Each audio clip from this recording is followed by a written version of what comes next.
मार्क्सवादी समन्वय समिति का विलय भाकपा माले में हो गया और 9 तारीख को धनबाद के गोल्फ ग्राउंड में, ऐतिहासिक गोल्फ ग्राउंड में एक बहुत बड़ी रैली, एकता रैली के माध्यम से इसकी घोषणा कर दी गई। और हम उम्मीद करते हैं कि इससे झारखंड के लिए और पूरे देश के लिए वामपंथी आंदोलन में, मजदूर आंदोलन में नई ऊर्जा का संचार होगा। और खासकर एक ऐसे दौर में जहां झारखंड जैसे एक औद्योगिक राज्य में ज़बरदस्त इसको कॉरपोरेट लूट का अड्डा बनाने की कोशिश हो रही है, पब्लिक सेक्टर को ख़त्म करके निजीकरण का बुलडोजर चलाया जा रहा है, वहाँ हर तरह के मजदूर जो पब्लिक सेक्टर से जुड़े हुए हैं उनकी एकता, उनके आंदोलन के लिए ये एक बेहतर कदम साबित होगा। तो हमने 10 और 11 2 दिन कुमारडुबी में पार्टी केंद्रीय कमेटी की बैठक की और इस बैठक में मासस के 5 नेता पार्टी केंद्रीय कमेटी में शामिल किए गए। कॉमरेड आनंद महतो, कॉमरेड हलधर महतो, कॉमरेड अरूप चटर्जी, कॉमरेड आरडी माझी और स्थायी आमंत्रित सदस्य के तौर पे कॉमरेड निताई महतो। और साथ ही हमारी केंद्रीय कमेटी ने ये भी तय किया कि कॉमरेड आनंद महतो और हलधर महतो पार्टी के पॉलिट ब्यूरो के भी सदस्य होंगे। तो अभी जो 2 दिन की हमारी बैठक थी, इस बैठक में हमने खासकर जो इस समय आने वाले 4 राज्यों के विधानसभा चुनाव हैं, जहां 2 राज्य में जम्मू कश्मीर और हरियाणा में चुनाव की प्रक्रिया चल पड़ी है, इसका हमने जायजा लिया। जहां तक जम्मू कश्मीर और हरियाणा की बात है, वहां प्रत्यक्ष तौर पर हमारे कोई उम्मीदवार नहीं होंगे, लेकिन इंडिया गठबंधन की जीत के लिए और भारतीय जनता पार्टी को करारी शिकस्त देने के लिए हम हर संभव कोशिश करेंगे। महाराष्ट्र और झारखंड के लिए हम तैयारी कर रहे हैं। खासकर झारखंड में हम उम्मीद करते हैं कि मासस और माले की इस एकता से उत्तरी छोटानागपुर के इलाके में इंडिया गठबंधन और मजबूत होगा। और हम लोग जहाँ तक सीटों के तालमेल की बात है, तो बातचीत के जरिए इंडिया गठबंधन में इसका फैसला कर पाएंगे। और हमारी सोच है कि झारखंड में जेएमएम, कांग्रेस, वामपंथी दल और राष्ट्रीय जनता दल, ये चारों मिलकर के एकताबद्ध तरीके से चुनाव लड़े, हम इसके लिए प्रयासरत हैं। कुछ और मुद्दों पर हम लोगों ने बातें की। एक तो जिस तरह से गो रक्षा के नाम पर हिंसा और हत्या की खबर आ रही है, हमें लगता है कि सुप्रीम कोर्ट को तत्काल इस मामले में स्वतः संज्ञान लेते हुए ये गो रक्षा के नाम पर जो हिंसा है, काउ विजिलेंटिज्म, इसको आतंकवाद की श्रेणी में ले लेना चाहिए। ये आतंकवाद छोड़कर और कुछ नहीं है और इस आतंकवाद पर रोक लगनी चाहिए।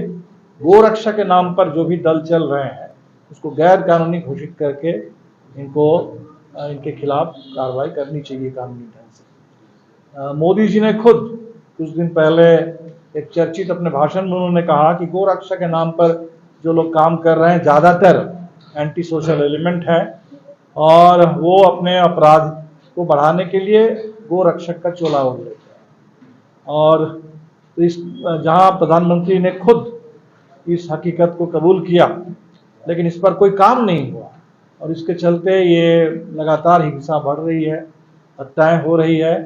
हरियाणा में आपने देखा कि एक तरफ बंगाल के एक प्रवासी मजदूर सबीर मलिक की हत्या हो गई पीट पीट करके, वहीं 12वीं का एक छात्र आर्यन मिश्रा, उसको भी गोली मार करके उसकी हत्या कर दी। इस पर साफ कार्रवाई होनी चाहिए। सुप्रीम कोर्ट ने बुलडोजर से जो घरों को, दुकानों को तोड़ा जा रहा है जगह जगह देश में, इस पर चिंता व्यक्त करते हुए इस पर रोक लगाने की बात की और एक गाइडलाइन जारी करने की बात की। हमें ये भी लगता है ये बुलडोज़र का जो हमला है, ये कोई बुलडोज़र जस्टिस नहीं है, ये जस्टिस के खिलाफ बुलडोज़र है। संविधान पर, कानून के राज पर ये बुलडोज़र चल रहा है और कतई इसकी इजाज़त नहीं दी जा सकती। तो सुप्रीम कोर्ट जो भी गाइडलाइन की बात कर रहा है, जल्द से जल्द इसको लागू करके बुलडोज़र हमलों पर रोक लगाई जाए। केंद्र सरकार ने पार्लियामेंट में वक्फ बोर्ड कानून में संशोधन के लिए एक बिल पेश किया और उसको जॉइंट पार्लियामेंट्री कमेटी के पास भेजा गया। जॉइंट पार्लियामेंट्री कमेटी ने 13 तारीख तक लोगों से राय मांगी है। हम लोग, हमारे 2 सांसदों ने भी इस पे आज राय भेज दी है, ये कहते हुए कि हमारी नज़र में ये जो संशोधन प्रस्तावित है ये अनावश्यक है और इस बिल को वापस ले लेना चाहिए। हम जो समझ पा रहे हैं इस बिल को पढ़ने से कि इस बिल के ज़रिए वक्फ बोर्ड के पास जो ज़मीन है, जो संपत्ति है, सरकार उस पर कब्जा जमाना चाहती है और यहाँ वक्फ बोर्ड का जो अधिकार था उस अधिकार को वक्फ बोर्ड से लेकर के एक तरह से कलेक्टर के ऊपर, रेवेन्यू अथॉरिटी के ऊपर ये अधिकार सौंप देने की बात हो रही है। और ये हमें लगता है कि इस देश में कोई भी, सच्चर कमेटी ने कहा था कि वक्फ बोर्ड में सुधार की आवश्यकता है, इसके एडमिनिस्ट्रेशन में इम्प्रूवमेंट की गुंजाइश है, ज़रूरत है, लेकिन वो जो 1995 का कानून था, 2013 में इसमें कुछ संशोधन किए गए, इसके बाद आगे का कोई भी संशोधन हो, ये संबंधित सभी पक्षों से बात करके व्यापक राय मशविरा करके होना चाहिए और मौजूदा जो संशोधन बिल है इसको वापस ले लेना चाहिए। आरजी कर अस्पताल में एक डॉक्टर के साथ, पोस्ट ग्रेजुएट ट्रेनी डॉक्टर के साथ जो बलात्कार और नृशंस की हत्या हुई, इसको लेकर के बंगाल में लगातार 1 महीने से बहुत बड़े पैमाने पर नागरिक समाज, वहाँ के डॉक्टर्स, वहाँ की महिलाएं, छात्र समाज, सबका आंदोलन चल रहा है। ये अपने आप में एक पूरे देश में बलात्कार के खिलाफ, महिलाओं की सुरक्षा के लिए और स्वास्थ्य व्यवस्था के अंदर जो भ्रष्टाचार है इसके खिलाफ एक बहुत बड़ा आंदोलन है। ऐसा आंदोलन हाल के वर्षों में हमने कहीं देखा नहीं। तो इस आंदोलन को हम समर्थन करते हैं और उम्मीद करते हैं कि सुप्रीम कोर्ट ने जब स्वतः इस मामले को अपने हाथ में ले लिया और जांच सीबीआई को सौंप दी गई, लेकिन लगातार तारीख पे तारीख, अभी 17 सितंबर की डेट आई है और अभी तक इस सीबीआई की जांच से कोई भरोसा नहीं जगा। तो बंगाल में जो वी वांट जस्टिस, ये जो डिमांड उठी है, हम समझते हैं कि पूरे देश की आवाज़ है और ये सिर्फ बंगाल में एक घटना को लेकर के नहीं है। अभी मध्य प्रदेश, जहां भारतीय जनता पार्टी की सरकार है, 2-4 दिन पहले की खबर थी, दिन दहाड़े सड़क पर, खुली सड़क पर उज्जैन में एक बलात्कार हुआ, जो मुख्यमंत्री का अपना विधानसभा केंद्र है और वहां उसको रोकने के बजाय उसके लोग वीडियो बनाते रहे।